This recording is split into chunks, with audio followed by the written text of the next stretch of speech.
और गुलफाम ने घर से बाहर जाकर दरवाजे पर पड़ी हुई बर्फ साफ करनी शुरू कर दी।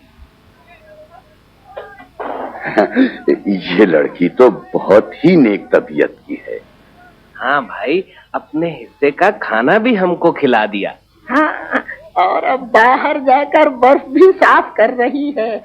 हमें कुछ न कुछ इनाम जरूर देना चाहिए। बिल्कुल बिल्कुल, मेरा इनाम यह है कि जंगल में इसे ढेर सारी बेरियां मिल जाएं। और मेरा इनाम ये है कि यहाँ से जाकर जब कभी ये बात करे, इसके मुंह से फूल झड़े बल्कि हीरे जवाहरात गिरे। हाँ, और मेरा इनाम ये है कि किसी बहुत ही खूबसूरत शहजादे से इसकी शादी हो जाए और ये शहजादी गुलफाम बन जाए। पौने बाबा, अपोलो, कपोलो, टपोलो, ये देखिए कितनी सारी बेरियां जमा कर लाई हूँ। इसमें से आधी आप लोगों के लिए रख दूं? नहीं बेटी नहीं, हम तो मजाक कर रहे थे। तुम सारी बेरियां घर ले जाओ। अल्लाह तुम्हें खुश रखे। जाओ, खुदा हाफिज। खुदा हाफिज पौने बाबा, खुदा हाफिज। खुदा हाफिज।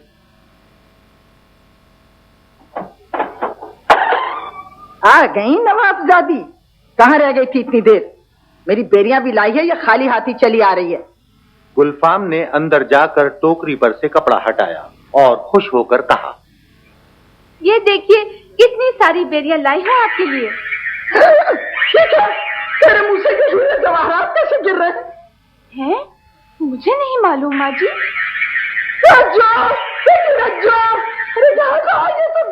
क्या हो रहा है? दोनों माँ बेटियों ने जो गुलफाम का ये हाल देखा तो जल भुनकर राख हो गई। गुलफाम ने जब पूरी कहानी उनको सुनाई तो दूसरे ही दिन फातो ने अपनी बेटी रज्जो को भी जंगल में भेजने का फैसला कर लिया।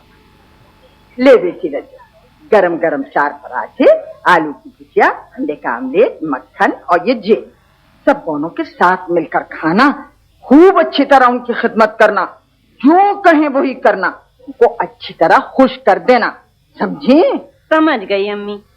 हीरों के लिए आज मुझे भी काम करना पड़ गया।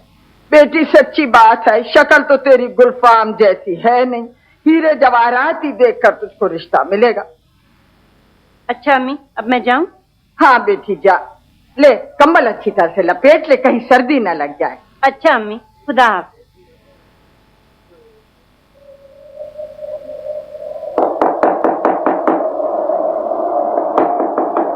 कौन है?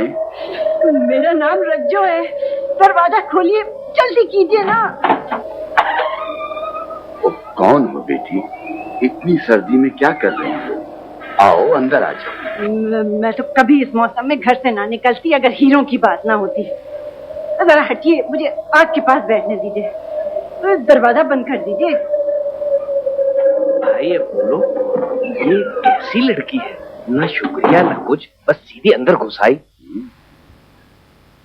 आप लोगों को भूख लग रही होगी, मैं आपके लिए खाना निकालूं? अभी तो हमें भूख नहीं है। भूख नहीं है? आप लोग ये पराठे, ये भुजिया, ऑमलेट, मक्खन और जेली नहीं खाएंगे तो मुझे दुआ कैसे देंगे? मेरे आने का फायदा क्या हुआ? खाना आपको खाना पड़ेगा। बोलो, बड़ी मतलबी लड़की है, अपने मतलब के लिए सब कुछ कर रही है। अच्छा भाई, तुम जिद करती हो तो निकालो खाना। हाँ, अभी निकालती हूँ, अभी निकालती हूँ। ये ली, सबके हिस्से का एक एक पराठा, ये सबके हिस्से की भुजिया, ये ऑमलेट, ये मक्खन और ये रही जेली। हो जाइए शुरू। आप लोग तो बहुत आहिस्ता आहिस्ता खाते हैं, भूख भी कम लगती होगी। कद छोटा है ना, बौने जो हुए।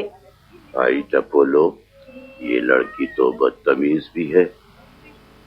मुझे भूख बहुत लगती है, आप लोगों के हिस्से में से आधा पराठा ले लूं? अच्छा ले लो।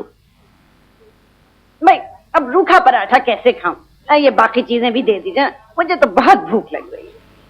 भाई अपोलो, बड़ी लालची लड़की निकली, हम सबके हिस्से का खाना भी खा गई। वाह, मजा आ गया। अब बताइए, झाड़ू कहाँ है? बर्फ भी तो साफ करनी है। बर्फ भी साफ करोगी? भाई आप लोगों के तो हाथ छोटे छोटे हैं, बर्फ साफ होती नहीं होगी। मैं साफ करूंगी तो आप लोग खुश हो जाएंगे, फिर मुझे दुआएं देंगे और फिर मेरे मुंह से भी उस कलमुई गुलफाम की तरह हीरे निकलने लगेंगे। सिर्फ उसके मुंह से क्यों निकले, चुड़ैल कहीं की। भाई अपोलो, ये लड़की तो दूसरों से जलती भी है। भाई लाइए ना, कहाँ है झाड़ू? आप लोग हर काम में बहुत देर करते। ये लो। लाओ, मैं अभी सारी बर्फ साफ करके आती हूँ। फिर जंगल से बेरियां भी तो लानी हैं। कमबख्त बोनों की खिदमत मेरी ही किस्मत में लिखी थी। मुझे उनकी शक्ल देखकर घिन आती है। वैसे तो मेंढकों की तरह फुदकते हैं, पर अपना काम नहीं कर सकते। मैं तो इस लड़की को सजा देना चाहता हूँ। मैं भी। और मैं भी। मेरी सजा यह है कि सारे जंगल में मारी मारी फिरती रहे और इसे बेरियां न मिले। और मेरी सजा है कि ठंडे पानी में डुबकियां लगे। और मेरी सजा ये है कि जब घर पहुंचकर ये बात करे तो इसके मुंह से मेंढक निकले। ये तो बहुत सख्त सजा हो गई भाई टपोलो।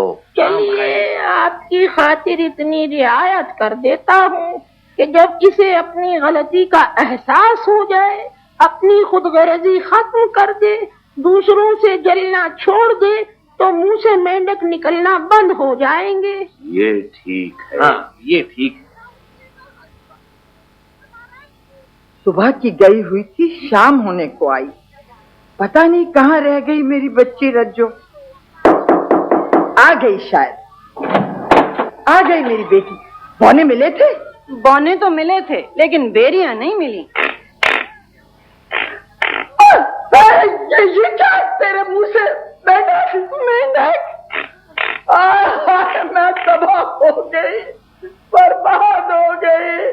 आए मेरी रज्जो, अब तेरा क्या होगा? अरे इतने सारे मेंढक देखकर कोई तुझसे शादी नहीं करेगा। हाय हाय, जिस तरह गुलफाम ने उनकी खिदमत की थी, तूने उस तरह क्यों न की मेरी बेटी? बिल्कुल वैसे ही तो की थी अम्मी। हाय, तो फिर तेरे नसीब में मेंढक क्यों आ गए? ये जरूर उसी कमबख्त की चाल होगी। गुलफाम, ओ गुलफाम, कहाँ मर गई नामरात? जी माँ जी। माँ जी की बच्ची, बता तूने बोनों को क्या पट्टी पढ़ाई थी? मैं तो उस दिन के बाद फिर उनसे मिली भी नहीं माँ जी। मिली नहीं, उनसे कुछ कहा नहीं, तो फिर मेरी बेटी का यह हशर कैसे हुआ, क्यों हुआ? जा रज्जो को लेकर उन बोनों के यहाँ अभी जा और पूछ के क्या मजाक है। एक बहन को हीरे जवाहरात और दूसरी बहन को मेंढक। और सुन, अगर मेरी बेटी ठीक नहीं हुई तो मैं तुझे जिंदा दफन कर दूंगी, समझी? जा मेरी बेटी जा, इस कमबख्त के साथ जा। अच्छा अम्मी।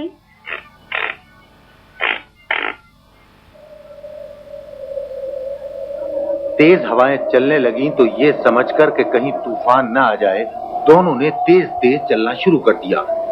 अभी थोड़ी ही दूर गई थी कि बर्फानी रीछ की आवाज आई।